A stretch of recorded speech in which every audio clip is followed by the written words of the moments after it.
오늘 주신 하나님 말씀은 출애굽기 34장 6절에서 9절 말씀입니다. 출애굽기 34장 6절에서 9절 말씀을 제가 받들어 읽겠습니다. 여호와께서 그의 앞으로 지나시며 선포하시되 여호와라 여호와라 자비롭고 은혜롭고 노하기를 더디하고 인자와 진실이 많은 하나님이라. 인자를 천대까지 베풀며 악과 과실과 죄를 용서하리라. 그러나 벌을 면제하지는 아니하고 아버지 악행을 자손 3, 4대까지 보응하리라.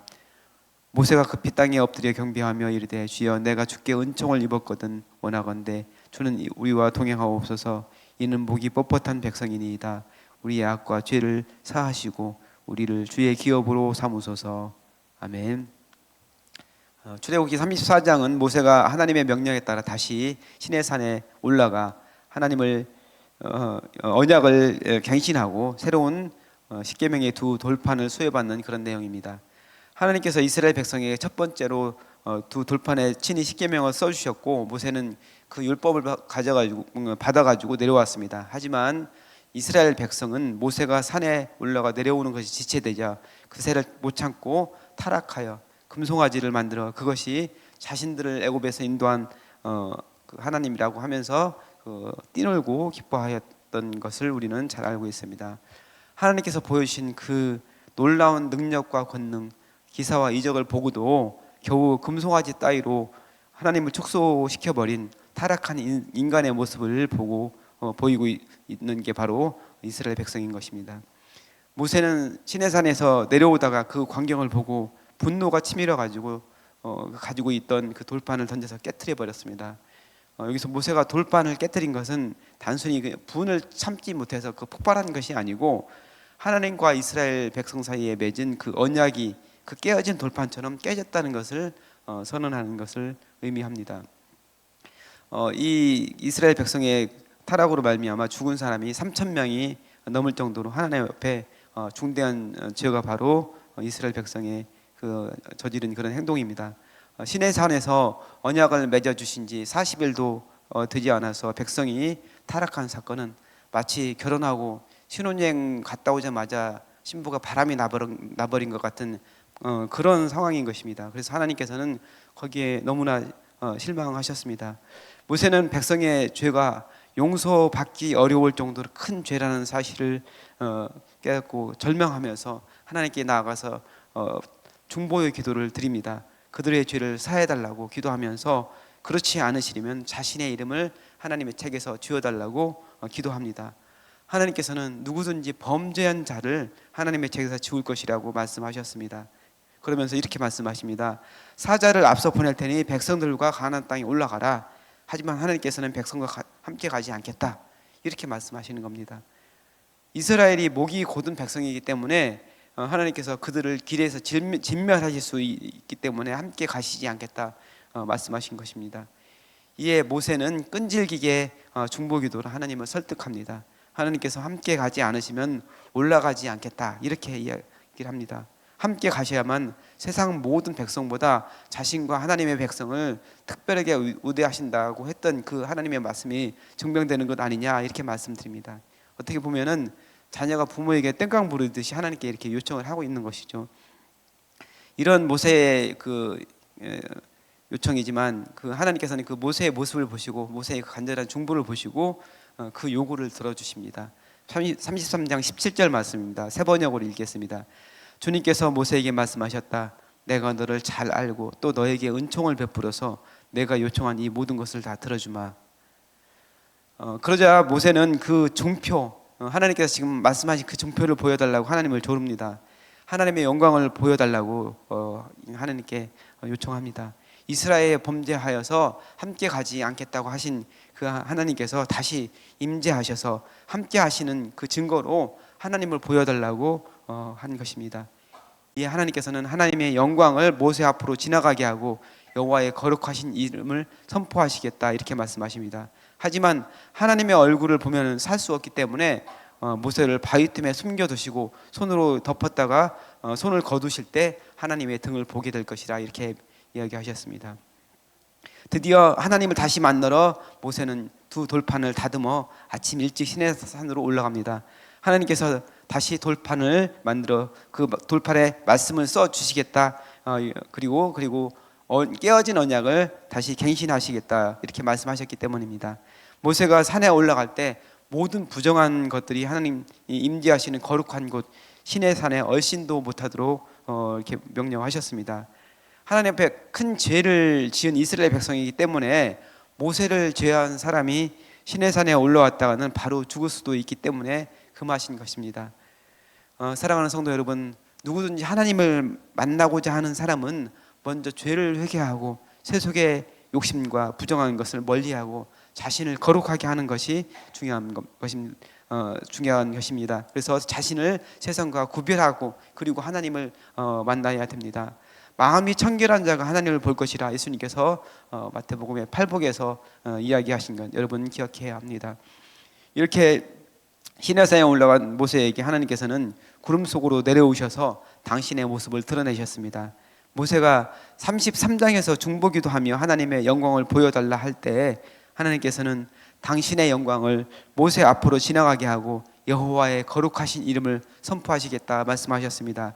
오늘 본문에서 구름 속으로 강림하신 하나님께서는 말씀하신 대로 당신의 이름을 선포하십니다.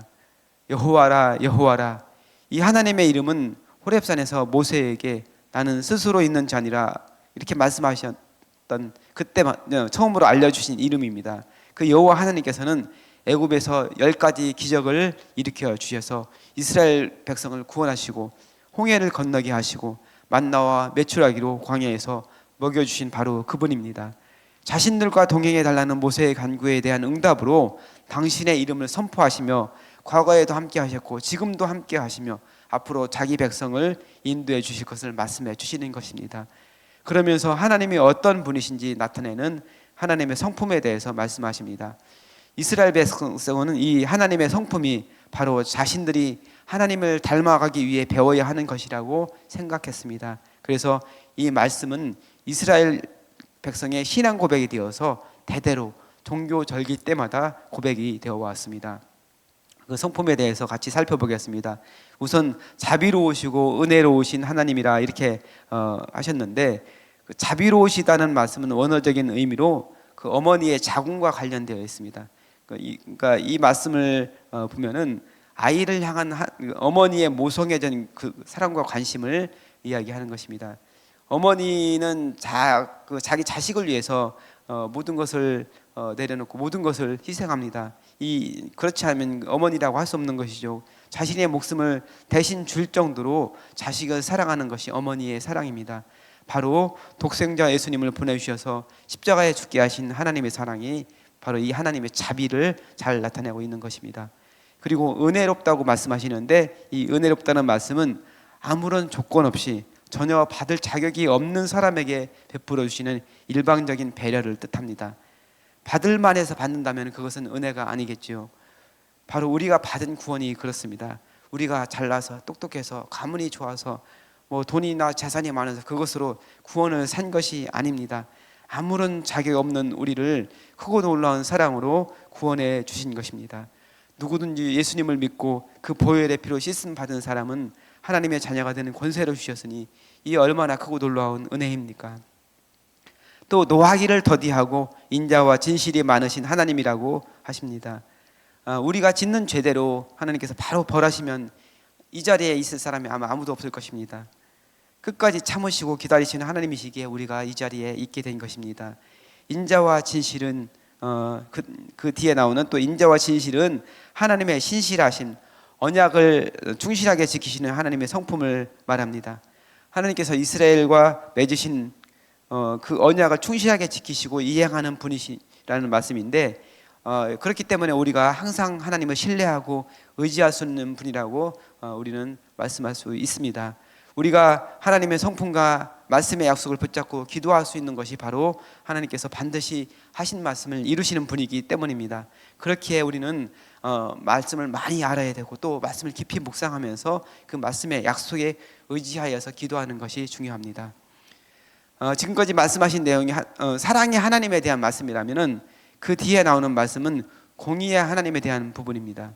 하나님께서는 죄를 용서하시지만 벌을 면제하지는 않는다 이렇게 말씀하십니다.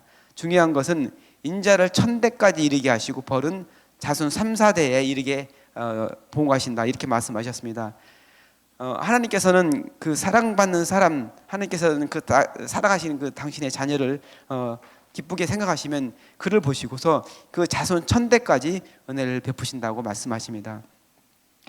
우리 성도님들 중에는 일대로 신앙생활 하시는 분들이 어려움을 당하는 분들이 많이 있어요. 왜 그러냐면은 우리 조상들 중에서 심어놓은 것이 없어서 그래요. 하나님께 신고 하나님을 위해서 충성하고 헌신한 그런 것이 있으면 그걸 통해서 하나님께서 그 자녀들에게 은혜를 주시고 복을 주실 텐데 그런 것이 없기 때문에 일대로 신앙생활하는 사람들이 어렵다고 이렇게 이야기를 합니다. 하지만 그럴지라도 거기에 절망하거나 낙심하지 말고 열심히 신앙생활하면 하나님께서는 그 자녀 손에게 놀라운 복과 은혜를 베풀어 주신다고 말씀하시는 것입니다.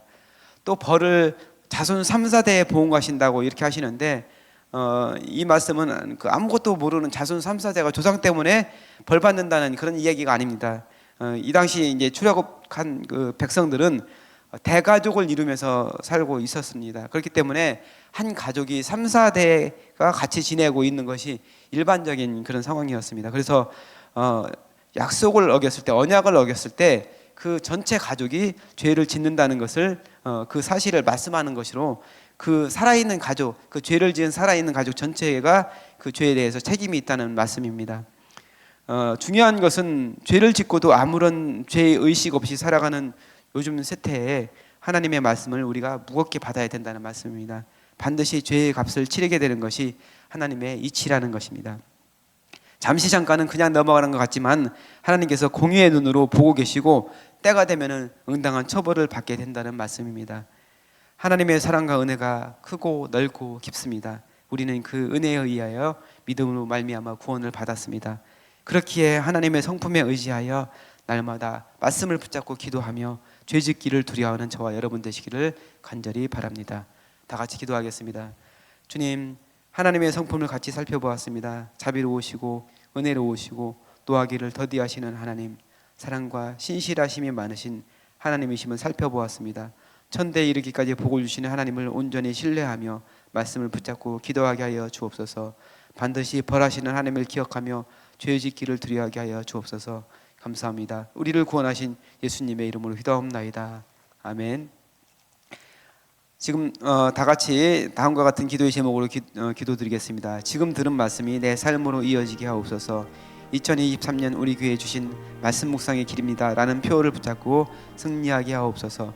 통내 세매줄 성경 소그룹 말씀 묵상을 통해 하나님의 은혜를 충만하게 경험하고 거룩함에 힘쓰는 말씀상 공동체가 되게 하옵소서.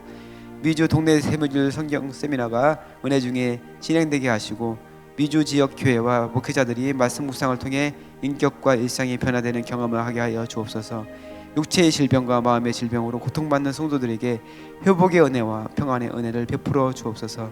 끊이지 않는 갈등과 전쟁으로 어려움에 처한 이들을 돌보아 주시고 그리스도인들이 예수님의 손과 발이 되어 하나님의 사랑을 전하게 하옵소서. 우리나라의 정치 경제가 안정되게 하시고 하나님의 정의와 평화가 강물로같이 흐르게 하옵소서. 공동 기도문의 기도 제목과 각자의 기도 제목을 따라 기도하시다가 자유롭게 들어가시기 바랍니다. 기도하겠습니다.